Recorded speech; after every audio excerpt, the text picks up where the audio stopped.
Scriven and Swindles put Foxes back on track. Half-centuries from John Simpson, Stevie Eskenazi and Ryan Higgins helped Middlesex recover after losing their top order cheaply.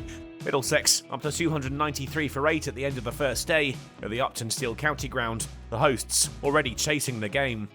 Bamber fell early on day 2 though, no change to the score when he was bowled for Finnan's 4th. And it was the same bowler who wrapped it up, Middlesex all out for 297 when Murtaugh's stumps were left in a heap. That left Michael Finnan with new career best figures of 5 for 58, a maiden first-class 5-wicket haul.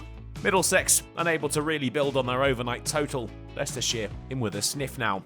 But they would have to do without Sol Budinger, caught at the second attempt by Sam Robson off Roland Jones in the second over of the innings. And the difficult start continued, 15 on the board when Kimber was bowled by Murtaugh. And they were only up to 29 when Evans followed bowled by Bamber. It was all falling apart for Leicestershire. Ackerman out LBW to Roland Jones for 10. The 5th wicket fell on the stroke of lunch. Ahmed bowled by Holman for an innings leading 26. Leicestershire in trouble at the break, 66 for 5. Swindles and Scriven stemmed the flow of wickets, and they were worth 50 off 115 balls when Scriven found the gap at the end of the slip cordon to add 4 more.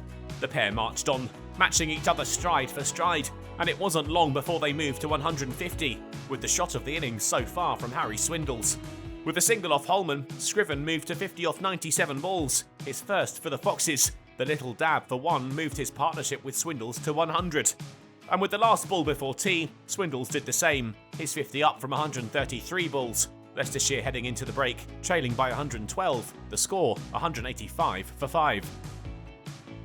Murtaugh struck after tea to separate them. Scriven, out for 65, caught behind. Barnes was given some width by Bamber, 200 up with 4 from the number 8. Boundaries were hard to come by, but the 7th wicket pair still managed to keep the scoreboard moving. Swindles' over 4 hours stay in the middle came to an end as Holman got one to spit and Eskenazi took the looping chance. Finnan followed in the next over, caught at 3rd slip by way of an edge off Roland Jones. Barnes defiantly fired back at Middlesex. Level pegging wasn't too far away now. They were getting closer with every boundary he struck. Parkinson would fall for 13, Bamber with a second well-earned wicket. But the Foxes clung on to the end of the day, finishing just 24 runs behind with just 1 wicket in hand. With 2 days done and dusted, very little separates the two sides.